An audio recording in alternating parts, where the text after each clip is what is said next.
The decree came without warning. One moment, the Sol system hummed with the quiet rhythm of human life ships ferrying goods between Earth and Mars. Children laughing in orbital academies, farmers tending vertical gardens under artificial suns. The next, silence dotted began with the stars vanishing. Not literally, of course. But every ship beyond the moon lost contact. Every FTL beacon winked out. Every comms channel filled with static that felt less like noise and more like a wall. Then the message arrived, not through official channels, but broadcast on every screen, every speaker, every implant, in every language ever spoken by humankind, by order of the Galactic Concordance and confirmed by the Lords of Order. The planetary system of Sol, home to the species Homo sapiens, is hereby declared a zone of unstable contamination. All diplomatic, economic, and communicative ties are severed effective immediately. The veil is enacted. Return is forbidden. Influence is prohibited. Existence within the veil is your final sentence. No trial, no debate, no chance to speak. The Lord's three ancient beings no one had ever seen, only heard had judged humanity and found them unworthy. The reason? A skirmish near Vexus Prime, a neutral trade hub at the edge of known space. A human freighter, the Kestrel Dawn, had been boarded by Cathari privateers raiders tolerated by the Concordance as controlled chaos. When the humans fought back and destroyed 2 Cathari vessels in self-defense, the Concordance called it disproportionate aggression. The Lords called it proof of inherent volatility. And so, Earth was banished. Inside the vial, a shimmering, invisible shell that bent space itself. Humanity was now alone. Not just isolated, cut off. Like a sick animal left to die in the woods. Panic erupted first. Stock markets collapsed.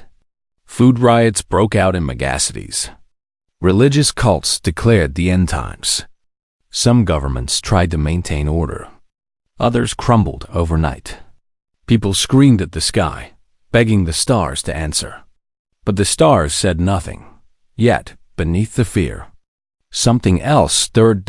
In Geneva, Dr. Myra Chen, a xenolinguist who had once negotiated trade terms with the insectoid czar, locked herself in a bunker with 20 of the world's sharpest minds. In Luna's underground shipyards, General Rajan Kohli ordered the scrapping of luxury yachts to build water recyclers. In the ruins of New Delhi, a teenager named Tariq used a broken comms dish to detect faint energy pulses from the veil's edge. Proof it was artificial, not divine. And then came the broadcast. Not from aliens. From each other. Earth isn't dead, said a voice from Titan's methane farms. We just stopped waiting for permission to live. Mars Colony 3 here, crackled another. We've got oxygen, ice, and anger. That's enough. One by one, scattered human outposts stopped mourning. They started planning. Out of chaos, a new will formed. It had no flag. No president.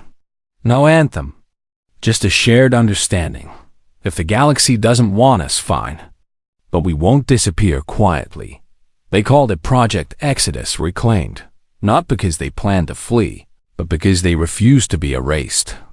Every scientist, engineer, pilot, farmer, and child became part of it. Cities were dismantled not for war, but for survival. Skyscrapers became raw material for atmospheric processors. Old satellites were melted down for microchips. Libraries were digitized and stored in hardened cores, buried deep in the Antarctic ice. The goal wasn't to break the veil yet. It was to endure long enough to understand it. Inside the Sol system, time moved differently. Without galactic trade, humans had to make everything themselves. No more alien alloys. No biogel from Proxima. No zero-point energy cells from the Ander Syndicate. They went back to basics and then pushed past them. In orbital labs, Geneticists spliced algae with Martian lichen to create food that grew in vacuum. AI specialists trained neural nets using only pre-veiled data, creating systems that learn faster by simulating decades of trial and error in hours. Children grew up learning orbital mechanics before multiplication tables. The galaxy watched, if they watched at all, with pity. Poor humans, the elegant Vellum said in their liquid-toned broadcasts. So clever, yet so fragile. The warlike Krog grunted, good riddance. They fought like cornered rats. Even sympathetic species, like the gentle moth-like Lumen, whispered, perhaps isolation will calm them. But humanity wasn't calming down. They were sharpening. 10 years after the veil fell, Earth's surface had changed. Forests regrew where cities once stood. Oceans cleared as plastic-eating microbes did their work. But in hidden valleys and deep craters, new structures rose, facilities humming with contained fusion quantum forges, and gene layers spinning new forms of life from old DNA. And in every one of them, the same phrase was etched into the walls, written not in triumph, but in warning. They called us unstable. Let them see what true instability looks like. Meanwhile, the veil held firm. Ships that tried to breach it vanished, some torn apart by tidal forces, others simply gone. But the humans didn't stop trying. Not with force. With patience. With math. With memory. Dr. Chun's team discovered something strange. The veil wasn't a solid barrier. It was a filter. It allowed light and gravity through, but blocked matter and information that carried sentient intent. That meant passive probes could slip through briefly before being unraveled by quantum dissonance. So they sent out ghosts. Tiny gun drones painted with human memories, recordings of laughter, Beethoven symphonies, footage of ocean waves launched toward the veil's edge. Most failed, but a few, for a few seconds, transmitted back distorted signals. And in those signals, humanity heard something, the faint echo of a galaxy still turning, still living. Without them, that echo became their compass. By year 20, the human race had done something the Concordants never expected. They stopped caring about being let back in. They weren't trying to rejoin the Galactic Club. They were building something new, something theirs alone. Governments merged into the United Terran Initiative, UTI, not as rulers, but as coordinators. Resources were shared. Knowledge was open. Failure was forgiven as long as you tried again. The only crime was giving up. Old enemies became allies. The Martian Free States and the Jovian Collective, once at war over water rights, now shared fusion blueprints. Earth's nations pooled their last satellites to create a solar warning net for cosmic storms. Even corporations, those relics of the old world, were repurposed. Tech giants now designed terraforming drones. Arms manufacturers built asteroid tugs, and through it all, the children grew up different. They didn't dream of alien cities or galactic fame. They dreamed of fixing the broken comms array on Europa, of growing the first apple tree on Ceres, of one day building a ship that could look the veil in the eye and blink first. The galaxy assumed humanity would wither. That without alien tech, without galactic markets, without the comfort of knowing they belonged, humans would tear each other apart or fade into silence. They were wrong. Isolation didn't break humanity. It distilled them like steel forged in fire. Every weakness burned away. Every distraction stripped off. What remained was hard, focused, and fiercely alive. And far away, beyond the veil, the Lords watched. Not with concern. Not yet, but with the faintest stir of curiosity. For the first time in 10,000 years, something unexpected had happened, and in the halls of the Galactic Concordance, where decisions were made with cold logic and ancient precedent, a single question began to whisper through the corridors. What if we made a mistake? But it was too late to ask. Because inside the veil, Humanity had already stopped waiting for answers. They were building their own. Time passed. Not in years, but in scars. A century had crawled by since the veil fell over Sol. Outside, the galaxy moved on, trade routes expanded. New species joined the concordance. Old wars cooled into treaties. Inside, humanity did not fade. They changed. The cities of Earth were quieter now. Many had been taken apart, not in chaos, but in purpose. Steel beams became hull plating. Glass towers were melted into solar lenses. Concrete roads were ground into filler for lunar habitats. Nature crept back, forests swallowed suburbs, rivers cut new paths through empty plazas. But humans did not vanish. They simply moved deeper, higher, farther.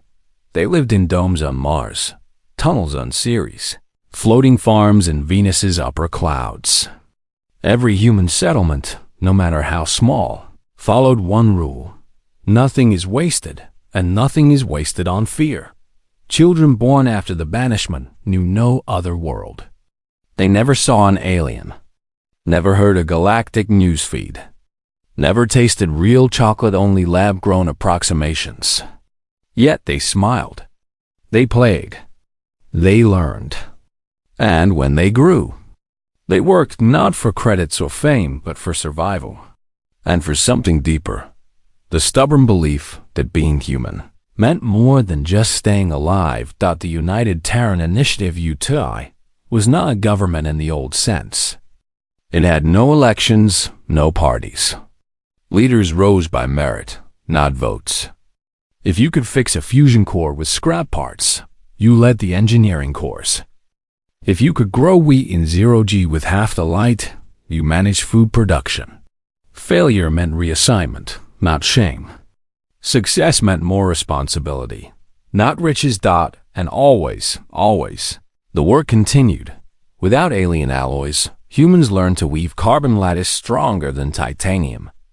Without FTL drives, they built generation ships powered by slow, steady fusion chips meant not to flee, but to endure.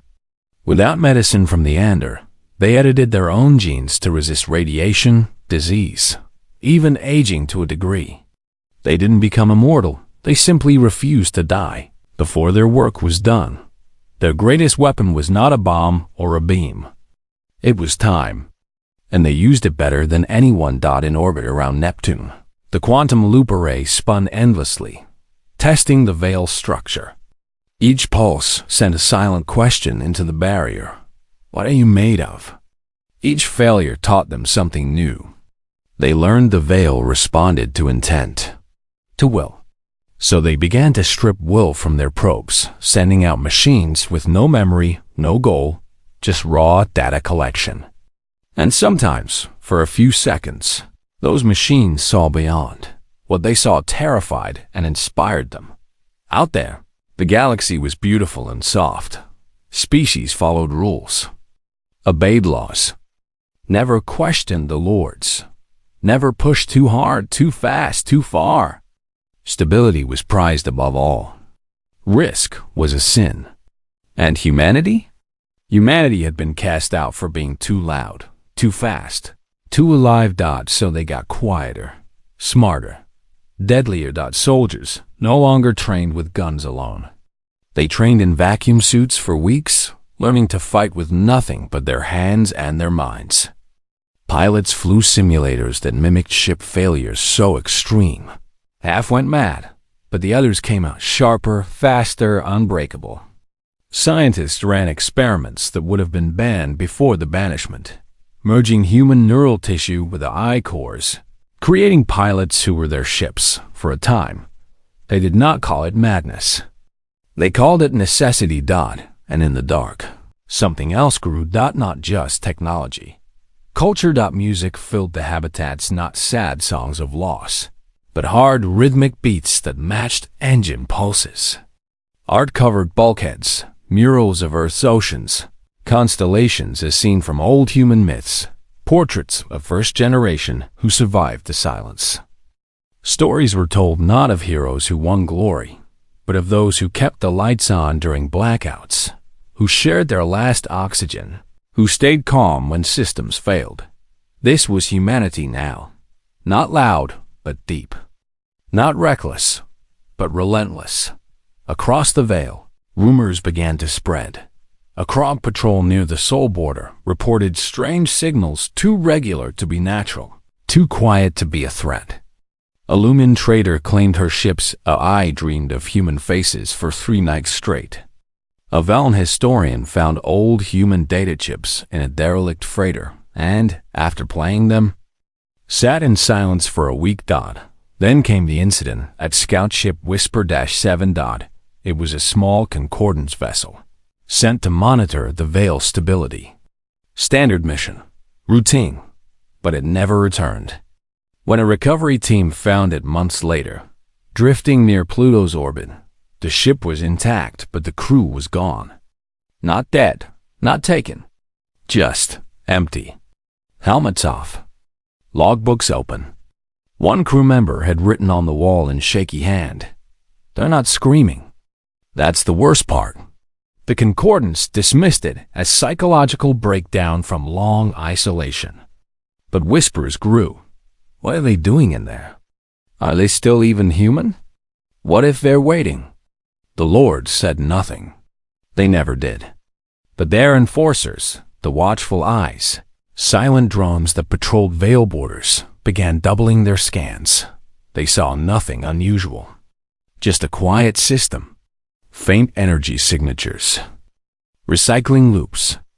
Routine maintenance. What they did not see were the labs buried under Europa's ice, where human scientists grew synthetic muscles that could tear through alien armor. Or the orbital forges near Mercury, shaping asteroids into silent, black ships with no lights, no emissions, no names. What they did not understand was that humanity had stopped trying to be like the galaxy. They had decided to become something the galaxy had never known, and the first true test came not from outside, but from within. A young engineer named Lean, born on Ganymede, proposed an idea so radical, most thought her mad. "What if," she said, "we don't break the veil? What if we learn its language?" She meant math, not words. The veil was built on quantum entanglement, folded space-time, and harmonic resonance. It wasn't a wall, it was a song. And if you could hum the right note, maybe, just maybe, you could open a door. For 20 years, Lean and her team worked in secret. They used the sun's magnetic field as a tuning fork. They turned Jupiter's storms into signal amplifiers. They taught AI to compose equations like symphonies. And then, one quiet day in Sol year 98, they sent out a pulse, not a probe, not a weapon, just a single tone, shaped like a human heartbeat. For 3 seconds, the veil rippled. Not enough to escape. Not enough to be seen. But enough to prove one thing. The lock could be picked. News of the ripple spread through the UTI like fire. Not with celebration, but with grim focus. Now they knew. Escape was possible. But they would not rush. They would not beg. They would not attack. They would prepare. And so began the age of forged silence.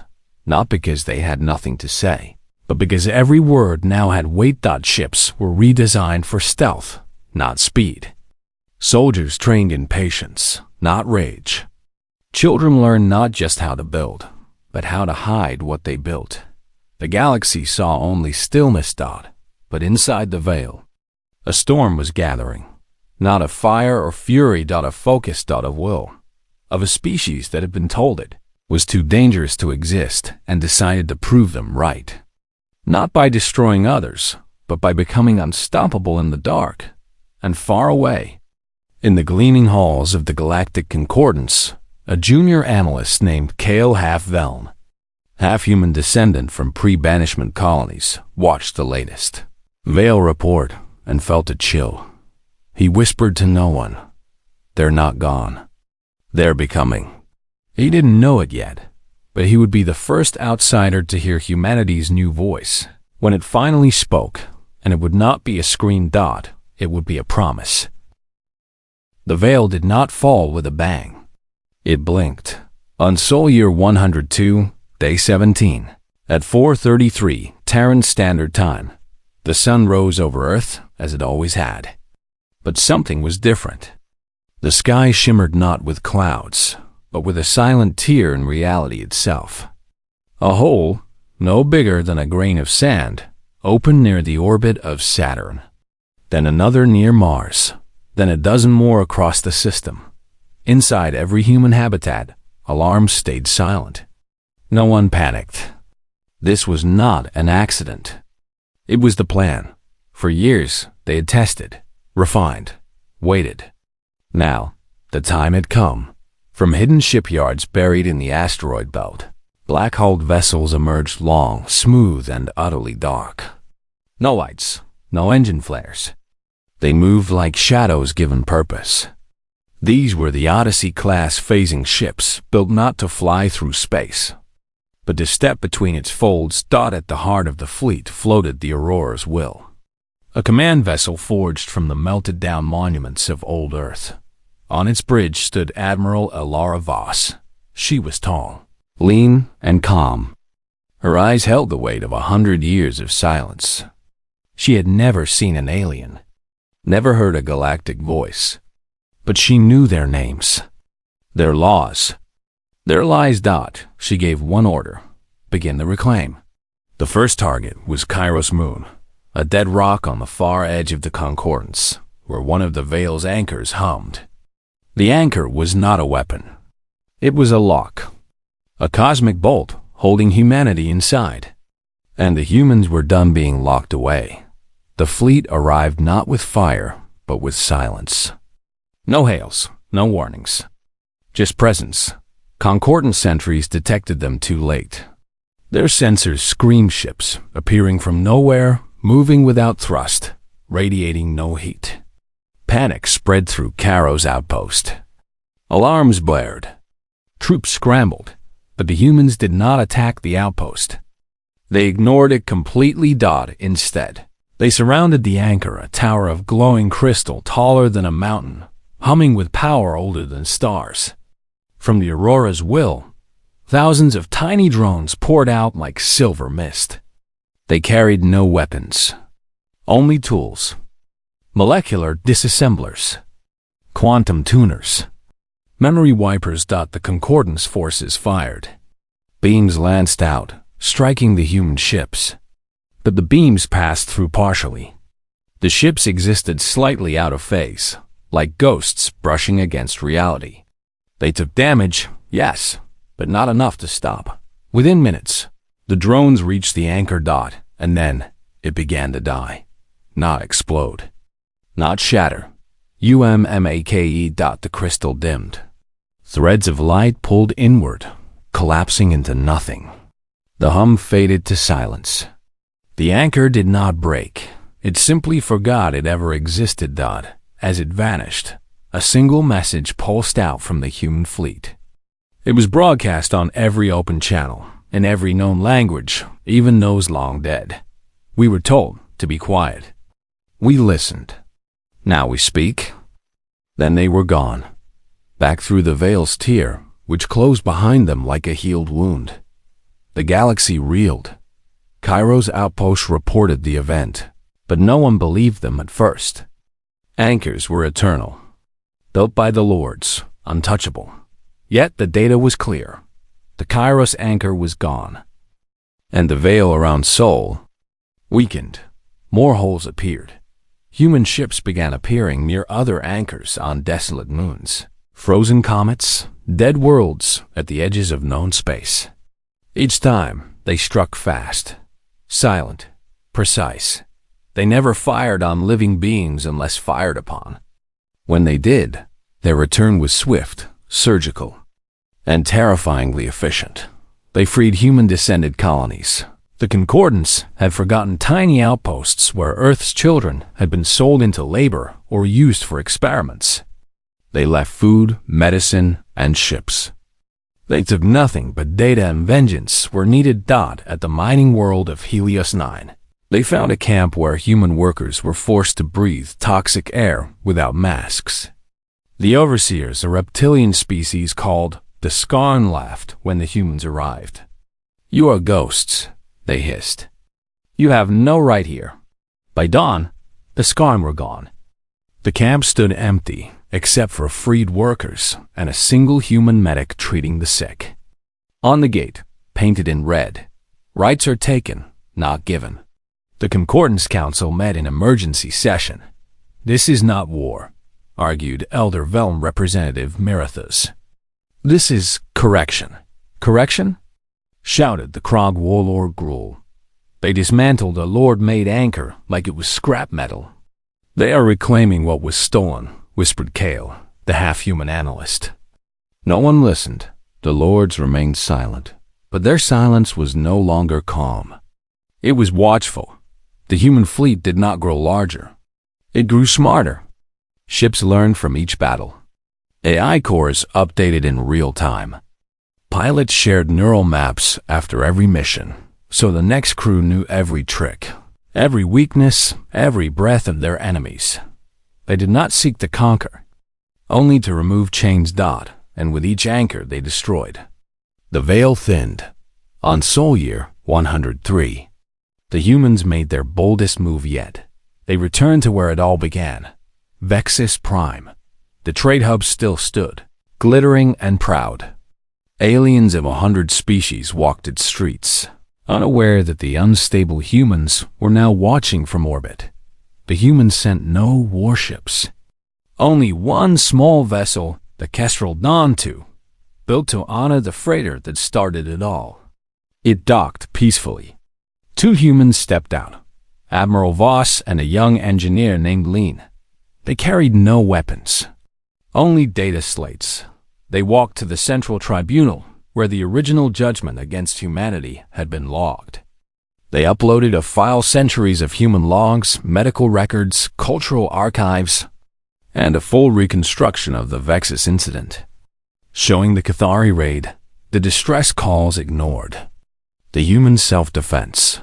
Then Voss spoke, not through translators, but in perfect galactic standard, a language she had learned from old recordings. "We did not come to fight. We came to remind you, justice requires truth, not fear." Before security could react, they were back aboard their ship. And as they lifted off, every screen in Vexus Prime flashed the same image, a child on Mars, planting a seed in red soil, smiling. The message was clear. This is who we are. Not your monsters. Your makers. Panic turned to doubt across the galaxy. Riots broke out on human-descended worlds. Workers refused to labor for Concordance masters. Artists began painting human faces. Scholars demanded the banishment records be reopened. The council was losing control. Worse, the anchors were falling faster now. The humans had cracked the code. They could predict where new anchors would form. They were not just removing locks. They were preventing new ones from being built. Admiral Voss stood on the bridge of the Aurora's Will, watching a star map flicker with dying anchors. Her face was tired, but her eyes burned. "We're not just breaking out," she said to Leem. "We're breaking the idea that anyone should be locked away for being different." Leem nodded. "They thought silence would kill us." Voss smiled faintly. "It only taught us how to listen." Far away, on a hidden moon, the last anchor in human-controlled space pulsed weakly. The fleet gathered. The drones swarmed. And as the crystal faded into dust, a new sound filled the void, not a weapon, not a threat, but a song that an old Earth lullaby. Played on a synthesizer built from asteroid metal. It drifted through space. Soft and steady. And for the first time in over a century, humanity did not hide. They sang. The lords had never lost. Not in 10,000 years. Not to war, plague, or rebellion. Their rule was not built on force alone, but on certainty, the deep, unshakable belief that chaos could be tamed, that all life would choose order if given the choice. Then came humanity. At first, the lords did nothing. Let them play. Let them knock down a few anchors. They were still inside the veil, mostly. Still contained. Still predictable. But when the humans walked onto Vexus Prime and spoke truth like a weapon, something shifted. Not in the stars, but in the minds of the galaxy. Whispers became questions. Questions became protests.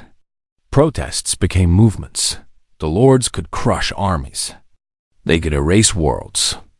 But they could not unhear a lullaby, so they acted. From the heart of the core nebula, where time bent and light slept, the celestial wardens awoke. They were not ships. Not beings. Not even alive in any way humans understood. They were ideas given form, ancient, towering shapes of living geometry that warped space around them. Each warden could pacify a rebellious system in days. One had once silenced a star-eating hive mind by rewriting its dreams. Another had calmed a civil war. Across 12 planets by making both sides forget they were fighting. They were the Lord's final answer to disorder. 3 wardens were sent to intercept a human fleet near the Concuil Helios Rift, a jagged tear in space where stars died. Young the Concordance expected a swift end. The humans would burn, scatter, or beg. It had always been so. They were wrong. The human fleet did not flee. It formed a ring tight, silent, waiting. When the first warden arrived, it did not fire. It spoke, not with sound, but with pressure against the mind. A feeling of calm, of surrender, of rightness. It offered peace through obedience. Most species would have dropped their weapons and wept with relief. The humans blinked, then they attacked. Not with guns, but with questions. Tiny probes, no larger than grains of sand, shot toward the warden. They carried no explosives, only sensors, recorders, and strange pulses of modulated human brainwaves recorded from meditating monks, grieving mothers, laughing children. The warden recoiled, not in pain. In confusion, its core, logic stuttered. It had never encountered minds that held joy and rage in the same breath, that chose pain to protect others, that valued freedom over safety. While the warden hesitated, human ships moved in not to destroy, but to study. They scanned its structure, traced its energy flows, recorded its reactions. And when one human pilot, Lieutenant Jax Renner, got too close and his ship was torn apart by the warden's field, his last act was not to scream, but to broadcast his ship's final data burst. That data became the key, back on the Aurora's will. Scientists worked through the night. They found patterns in the warden's design biological architecture, woven with cosmic code. It wasn't built. It was grown. And like all life, it could be understood. Within a week, they built the first Echo. It was not a weapon. Not really. It was a mirror, shaped like a warden, but woven with human DNA, neural maps, and fragments of Earth's oldest songs. The Echo was sent to meet the second warden near the ruins of Kairos. The 2 giants faced each other in the void. The warden pulsed with order. The Echo pulsed with memory. And then, the unthinkable happened. The warden began to change. Its smooth surfaces rippled. Its light dimmed. It did not fight. It unraveled not into death, but into stillness. Like a machine that had finally heard a truth it could not deny. The Echo did not destroy it. It quieted it, reduced it to inert matter, not through force, but through resonance. The warden simply forgot how to be a weapon. The third warden never engaged. It turned and fled back toward the core.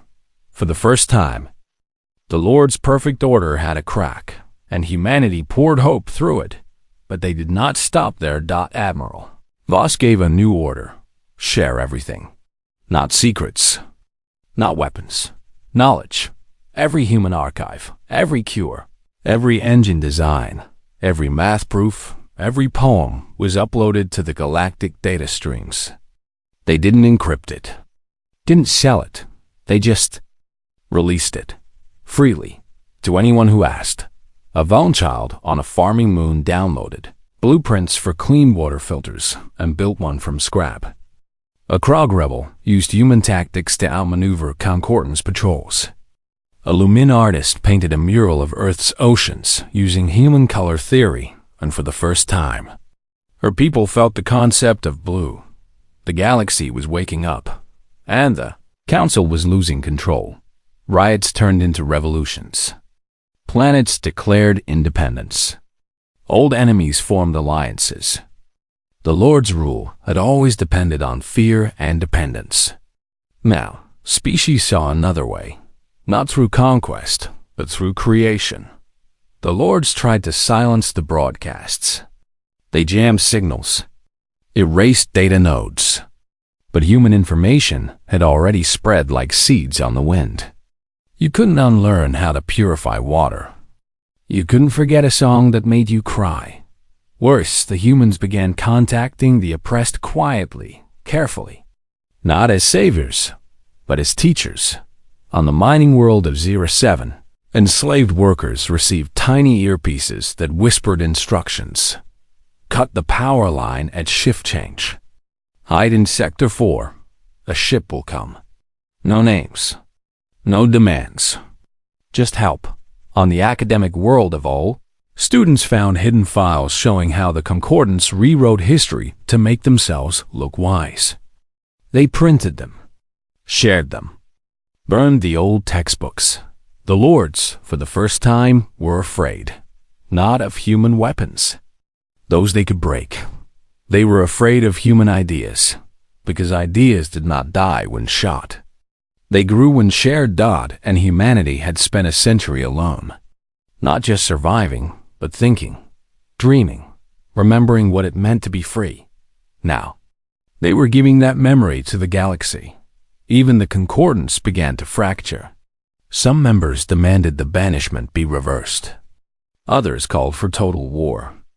Elder Marathas stood before the council and said, "We did not exile monsters. We exiled mirrors. And now we cannot bear to look." Kale, the half-human analyst, was no longer ignored. He stood before the full council and played a recording, a human grandmother, singing to her grandchild on a rooftop in old Tokyo, Earth. The voice was soft. The words were simple. But the room fell silent. One Velm elder wept. The Lords finally spoke, not through messengers, but directly. Their voice filled every mind in the core worlds. "Cease this madness. Return to your cage, or be unmade." The humans did not reply with words. They sent a ship, not a warship. A school ship died. It drifted into neutral space near the core nebula. On its hull, written in 100 languages, "Come learn." Inside were classrooms, labs, gardens, and humans teachers. Not soldiers, waiting to show anyone how to build a better world. Not take one. The galaxy watched. Some called it a trick. Most called it hope. And deep in the heart spire, where the Lords sat in their thrones of frozen time, doubt took root. For 10,000 years, they had kept the galaxy calm. But calm was not peace. And now, from the edge of nothing, a single species had shown them the difference. The wardens stayed hidden. The anchors stopped forming. The veil thinned to near nothing. Humanity did not celebrate. They waited. Because they knew the final choice was not theirs to make. It belonged to the Lords. And for the first time in their endless lives, the Lords did not know what to do. The Heart Spire stood at the center of the galaxy, where space folded into itself and time moved like slow breath. It was not made of stone or metal, but of something older thought given shape, silence made solid. No ship could reach it by normal means. Only those the Lords allowed could pass through the rings of light that guarded it. Yet there it was, a human ship, dark and quiet. Floating just beyond the final ring. It carried one person. Admiral Alara Voss stepped onto the obsidian platform alone. No armor, no weapon, Just a simple black suit and a small case in her hand. Her boots made no sound. The air held no scent. Even her breath seemed to vanish into the stillness. Before her, the lords appeared, not as beings, but as presence. 3 forms of shifting, light tall, endless, humming with the weight of ages. Their voices came not through air, but through the bones of the universe itself. You were banished for chaos, they said, not in anger, but in sorrow. Yet you bring more. Voss did not bow. She did not shout. She simply stood. You called us unstable, she said, her voice calm, clear, human. But chaos is not our flaw. It is how we grow. A seed must break its shell to become a tree. A mind must question to become wise. The lords did not move. You have broken our anchors, unmade our wardens, poisoned the minds of obedient species with dreams. We gave them truth, Voss said, not poison. You locked us away because we fought back when attacked. But you never asked why we fight. She opened the case. Inside was not a bomb, not a weapon, but a single data crystal. This is Earth, she said. Not just war, not just rage, everything. A child's first steps, a farmer's last harvest, a mother's lullaby, a scientist's midnight discovery, a soldier's letter home. We are messy, yes, loud, yes, but we are also kind, and brave, and stubbornly hopeful. She placed the crystal on the platform. You judged us by our worst moment. We ask only that you see our whole story. Silence followed. Not empty silence, but heavy like the pause between heartbeats. Then, one of the lords spoke, softer now. What do you want, human? Voss smiled faintly. Not to rule, not to replace you. We came to offer a choice. She turned and pointed not with her hand, but with her will toward the galaxy beyond the spire. Out there, 1,000 worlds watched. Ships hung in space, not to fight, but to witness. Species who had never questioned authority now waited to see what freedom looked like when it stood face to face with power. We don't want your throne, Voss said. We want your surrender. The lords rippled. Surrender? Yes, she said. Dissolve the concordance. End the veil. Let every world choose its own path. No more lords, no more orders from the dark. The other lords stirred. Chaos will follow. Wars. Suffering. Maybe, Voss said. But it will be their chaos. Their choice. Not your cage. She took a step closer. You said we were too dangerous to exist freely. But look what your peace has done. Fear. Silence. Stagnation. You didn't protect the galaxy. You put it to sleep. Another pause. Longer this time.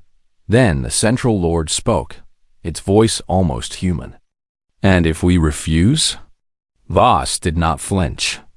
Then we leave. And we take the galaxy with us. She did not mean war. She meant something worse, irrelevance. Already, species were sharing human knowledge, building their own ships, writing their own laws. The concordance was crumbling not from attack, but from obsolescence. The lords could burn every human ship, but they could not burn the idea of freedom, and the galaxy had tasted it. Finally, the lords dimmed. Not in defeat, but in understanding. What do you ask? Has never been done. I know, Voss said. That's why it matters. One by one, the lords folded their light. The hard spire trembled, not with destruction, but with release. A single command pulsed out across the galaxy. The veil is lifted. The concordance is ended. All species are free. It was not spoken with pride, but with peace. Voss turned and walked back to her ship. She did not look back. Behind her, the spire began to fade, not vanish, but change. Its walls softened. Light bloomed where only shadow had been. Outside, alien ships drifted closer not to conquer, but to learn that the humans did not celebrate with fireworks or victory songs. They simply opened their doors. On every human ship, labs, farms, and classrooms welcomed visitors. A Veln elder touched a hydroponic tomato and cried. A young Krog boy sat with a human engineer, learning how to fix a broken engine with tape and wire. A Lumin mother held her child as a human medic taught her how to treat fever with herbs grown in 0-G. No one gave orders. No one demanded payment. They just shared. Admiral Voss returned to the Aurora's will. On the bridge, Lean handed her a message. It was from Earth. Not a report. Not an update. Just a photo. A field of wheat swaying under a real sun, planted by hands that had never known war. Voss touched the screen softly. We did it, she whispered. No, Lean said. We just remembered how to be human. Across the galaxy, something new began. Not an empire. Not a union. But a network of teachers, builders, dreamers. Humans didn't lead it. They joined it. They listened as much as they spoke. They learned alien songs and taught Earth stars in return. The lords were never seen again. Some said they vanished. Others said they became something else, quiet watchers in the dark, finally letting the galaxy breathe. And the Concordance? It did not collapse into war, as feared. It bloomed into 1,000 new societies, some wise, some foolish, all free. Years later, a child on a distant world asked an old human teacher, "Why did you fight the lords?" The teacher smiled. We didn't fight them. We reminded them that even the smallest voice matters. The child thought about that, then asked, "Are humans special?" The teacher looked up at the stars. No, but we never forgot that everyone else is too. And in that moment, the galaxy was not ruled. It was alive, not perfect, not peaceful all the time, but real. And that was enough. For the first time in 10,000 years, the stars did not shine in order. They shone in hope.